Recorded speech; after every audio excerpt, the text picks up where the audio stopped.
What is going on, everybody? King Recon here today, man. Oh my goodness, dude.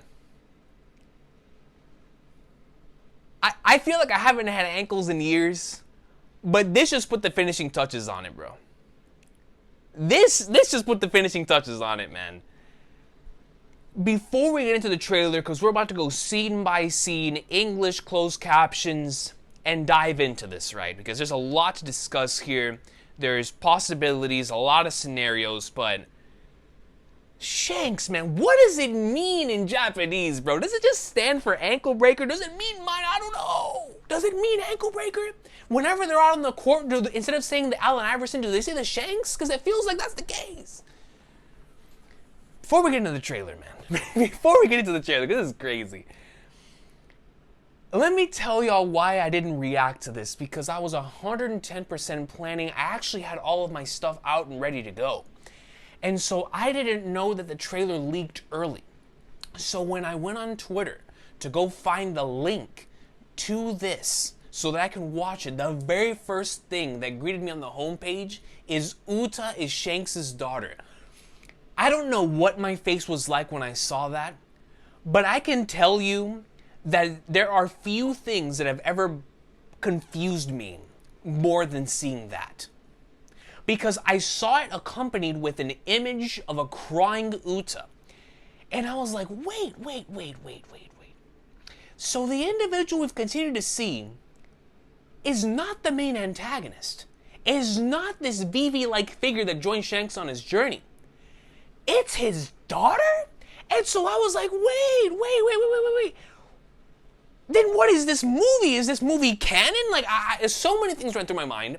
And then before I could even click on where the link was, I saw a Kainu, and I was like, well, I can't react to the trailer now. I've seen major points, and I was like, maybe I should have reacted to it anyway. But regardless, I didn't, and I'm so sorry. I wish that I would have known the trailer leaked early, man. Because, but you can't return the past. You know, you really can't turn back the wheel.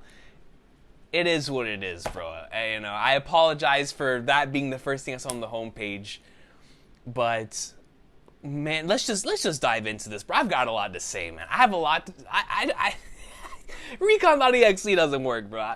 So let's start this off. Let's go to the very first scene, which is gonna be right here. Shanks with Uta. So we see Uta with him. We see Shanks in a actually, now I was about to say very similar, in the exact same way that we saw him in Romance Dawn whenever he met Luffy 12 years ago, manga time-wise.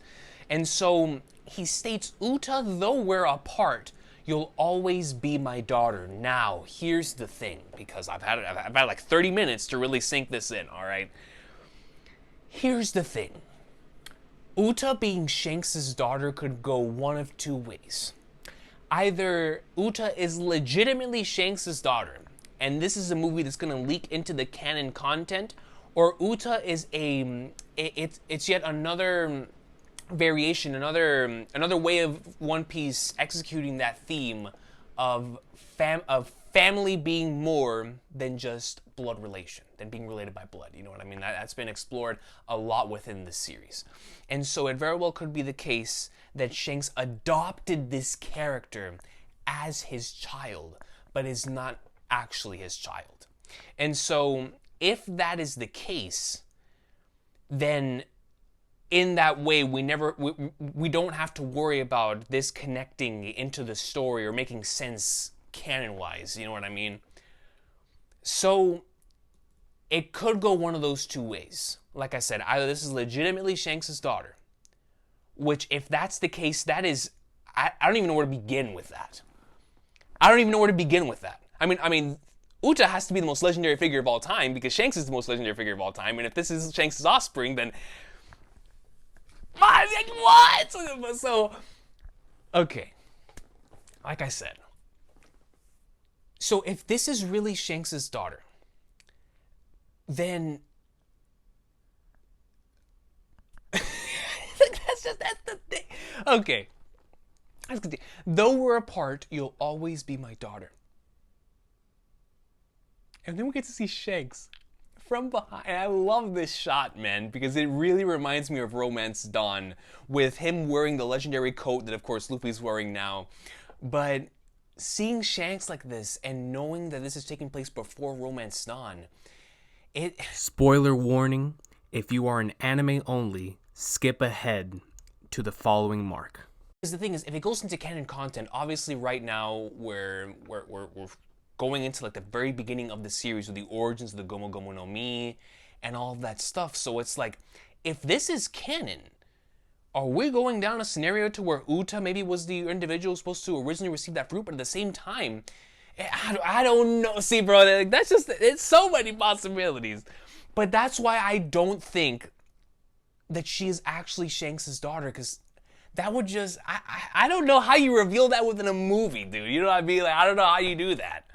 So, for right now, I'm just going to go with the fact that this is sticking with the One Piece themes of, you know, family being far more than just blood relation, right? Because that seems like,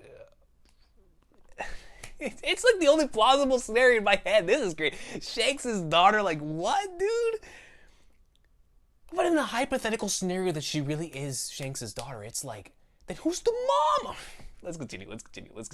So then we see her crying out as she's being held on by someone. And she's still crying out. Then we see original story and general producer Ichiro Oda. So the fact that the story is being written by Oda and he's the general producer makes this really like, what? It makes it to where both routes are plausible. That this actually is Shanks' daughter, or whether it's just a name. And either way, I'm excited for the possibilities, because then we think about Luffy, right? We think about Luffy, how much he loves Shanks. And it's like, how would you even treat a character who has proclaimed herself as Shanks' daughter? Right? And we even get to see that later on in this trailer. So when we continue on, we see her now all grown up, of course. Apparently she's a diva within the series. Her name is Uta, the world's greatest diva.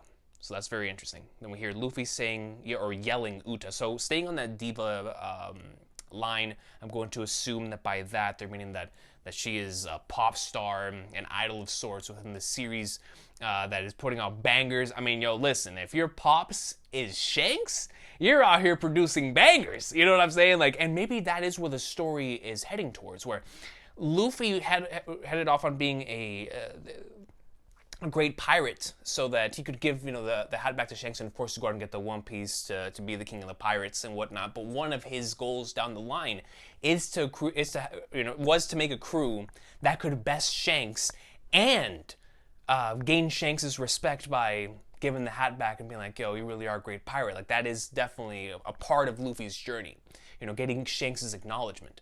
And so I do wonder if in Uta's journey, she became the world's greatest diva in order for her voice to reach Shanks' ears, in order for her voice to reach her pops, like, yo, I'm here. Maybe her songs will, if I'm going to assume if she is the world's greatest diva, I'm about to hear some bangers, you know, of her singing and potentially having lyrics that lead into, you know, Shanks and whatnot. So now I'm extremely curious on seeing how they handle this, especially since Oda's writing this.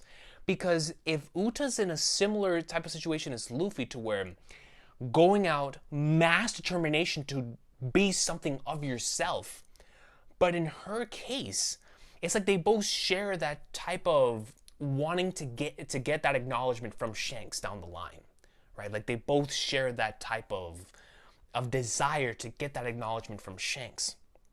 And so it's like, are we gonna go into a scenario where Uta, on her journey to become the world's greatest diva, was just trying to get to a big enough stage to where her voice could reach Shanks' ears? You know, where it just would no longer be possible to it not to reach his ears. You know, everyone was gonna hear about this individual. If you're the world's greatest diva, everybody knows about you. So you get to the point to where now you can no longer be ignored. You can no longer be left behind. You are at the point to where now your voice can be heard by everyone. And so that would actually be a very interesting story to tackle, that you don't have to follow within the same footsteps as the individual that you call your pops, but you still have the determination to be something great, to be something of yourself. Because of course Luffy followed in Shanks' footsteps and wanted to become a pirate, of course, even though he's not even his pops, but you know, he does look up to him as like a father-like figure. And so he had the King of the Pirates a dream and the mentality and whatnot. So of course Shanks was like, all right, I'll give you the hat because you remind me of Roger, and I believe in you, and I believe in your dream. And so give this back to me whenever you're a great pirate. But in Uta's case, it's like maybe she never wanted to be a pirate and she always wanted to be this. Or maybe she did want to be a pirate, Shanks didn't let her become a pirate, and so she chose another way of expressing herself creatively, which is going out and singing to the world, singing all of what you feel inside to the world. And I'm just interested on seeing how that's tackled within this series. That's actually really, really cool. And if that is the case, then I wonder if Brook is going to have a big role in this movie, considering that he is a musician. And if they'll, I mean, not even just Brook, Zoro, and Luffy. Because Brook, of course, being on that same type of wavelength as a musician, I wonder how he would look at her mindset, depending on what her mindset on this actually even is. But in the way that like they'll clash and connect and potentially share their love for music. But Zoro and Luffy in regards to their ambition, you know what I mean? Like, yo, she's out here as the world's greatest diva. That had to have taken a lot of sacrifice in order to become that. And so they'll share that together. And I'm really interested in seeing what Luffy and Uta's relationship is going to be here. So Luffy yells out. We get to see him in his awesome outfit that we've been seeing the outfits through the past couple of weeks, but we see Luffy in his outfit actually moving as he goes into gear third, yells Uta, come, yo, I love this shot, man. Animation looks great. As he's going in, then we get to see Uta right here with a sword right next to her, and then she's looking up, then goes into a black shirt. So this is interesting. It's like two different shots.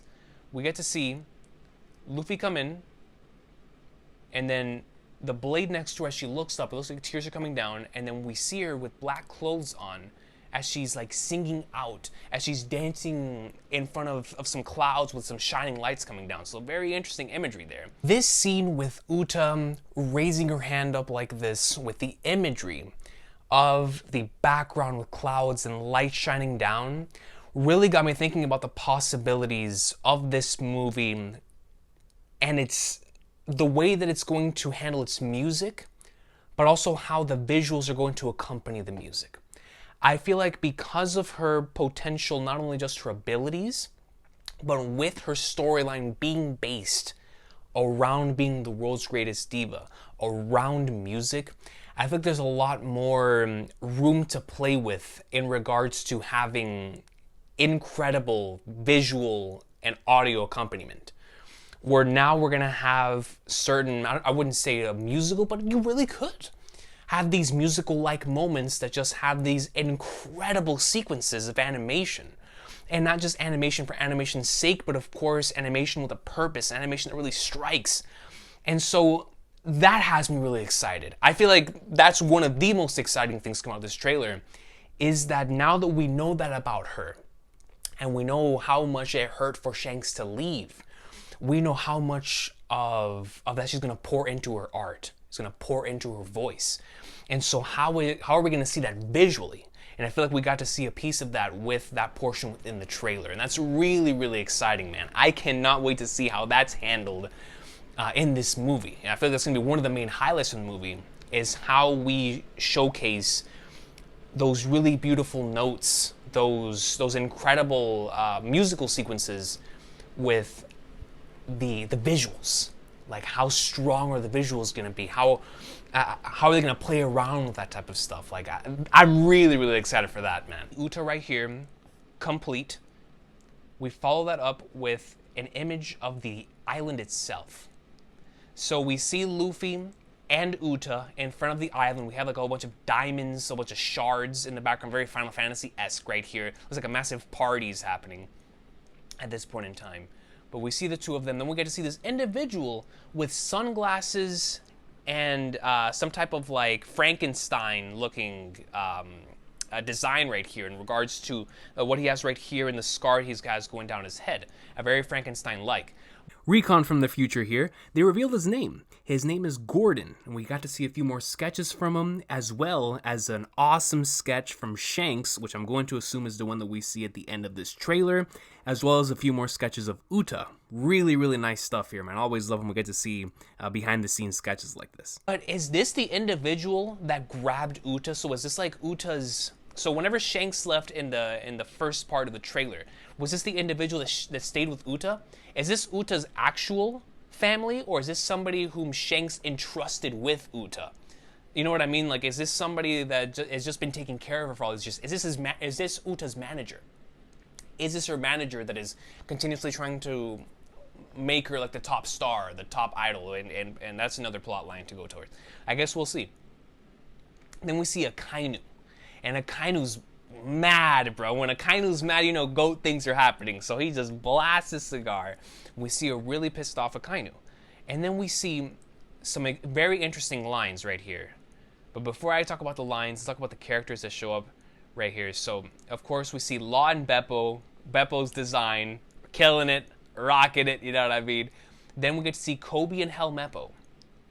And then we see Bartolomeo. So confirmation on Law and Beppo, Bartolomeo, and Kobe and Helmeppo, all in this movie. Really exciting stuff.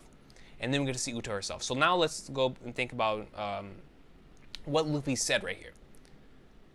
So if he knows his daughter's doing this, will change the whole world, Shanks won't keep quiet. That is a very interesting choice of words, because that could be taken as an antagonistic type of way of which this character is the main antagonist of this movie, attempting to change the world in a negative light, and that Shanks wouldn't keep quiet in that regard. But at the same time, it's like we see the two of them, so like a betrayal would need to happen in order for her to be the main antagonist. So it's like either she's the main antagonist, and that's what Luffy's talking about here, or she is currently trying to change the world with her music, with whatever her dream is, and he believes in a Shanks that would not keep quiet as things happen with her, because he knows Shanks.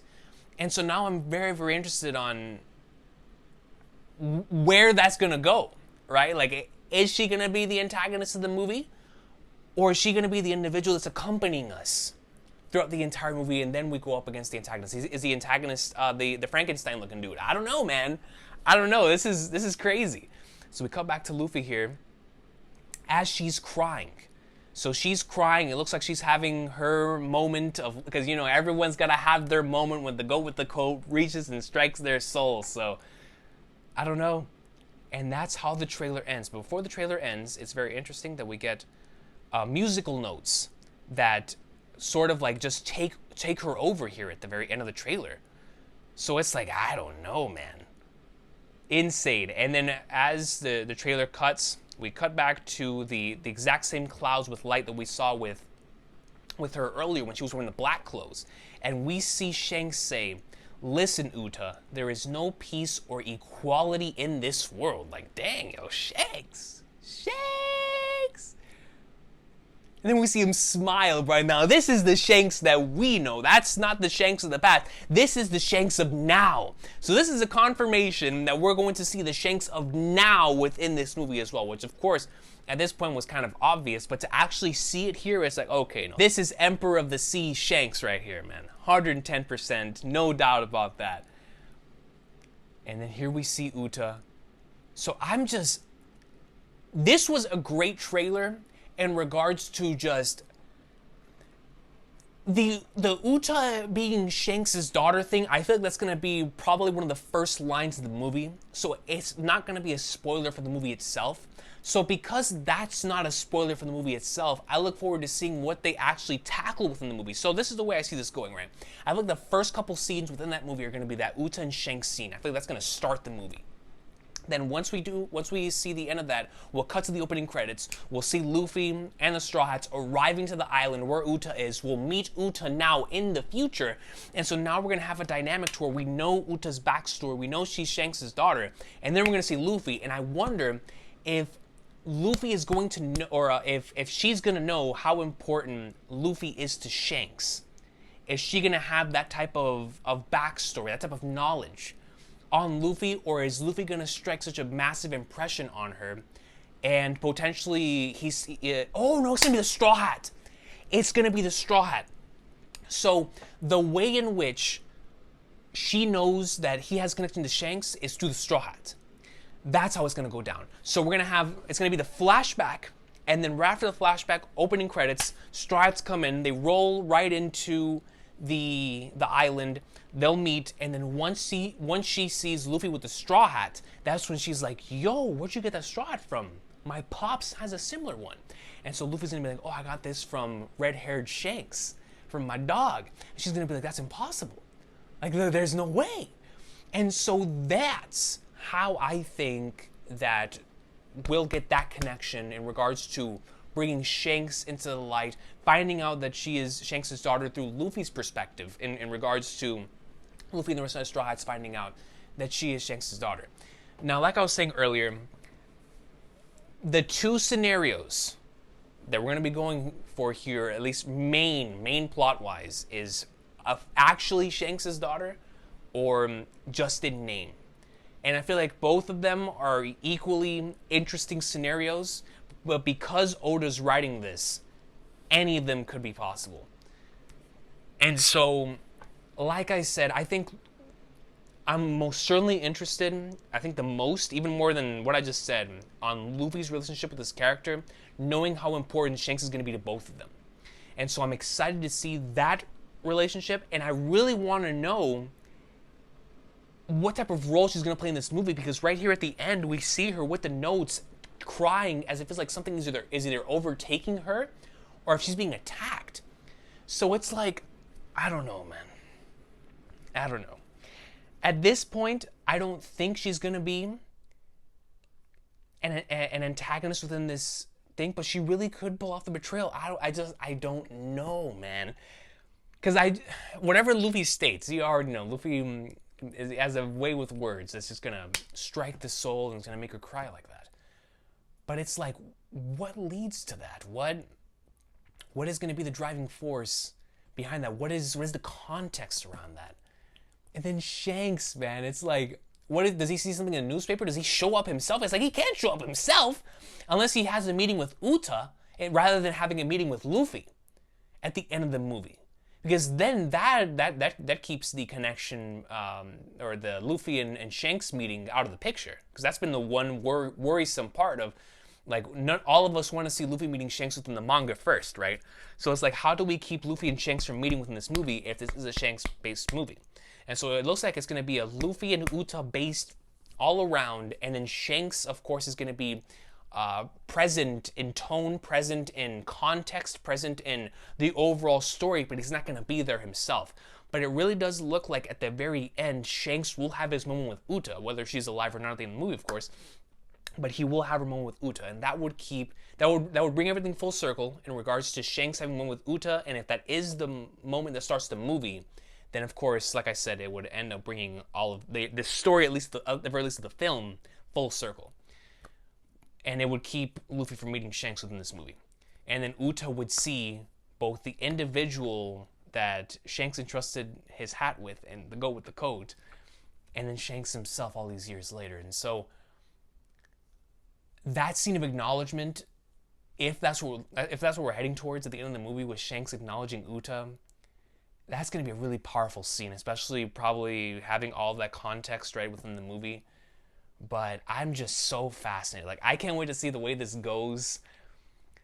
This just changed the game. Like, I was already excited for this movie, but like having this is just like no one expects. Shanks' daughter, and like I said, regardless of whether it's his actual lineage or in name, it kind of like doesn't even matter, because it's like this individual is important to Shanks. And we know, like, Luffy, of course, even though he does not have quote-unquote kids, he has people that look up to him a lot. He has characters from, whether it's in canon or non-canon material, that look up to him a lot. And so it's like, it could be a scenario just like that. This person who looked up to Shanks so much wanted to join on his ship, and Shanks just wouldn't let him in the same way he wouldn't let Luffy join. because they have to go on their own journey. Man, I don't know, bro. This is crazy. But the fact that it's a story written by Oda is what has me just like, yo, you know what I mean? So we'll see what happens, man. Let me know what y'all thought about this trailer in the comment section down below. This is insane. I don't even know where to begin with all of this, but goodness gracious, dude. I still need moments to process all of this, but this has been the breakdown. I will see y'all next time. My brain is melted.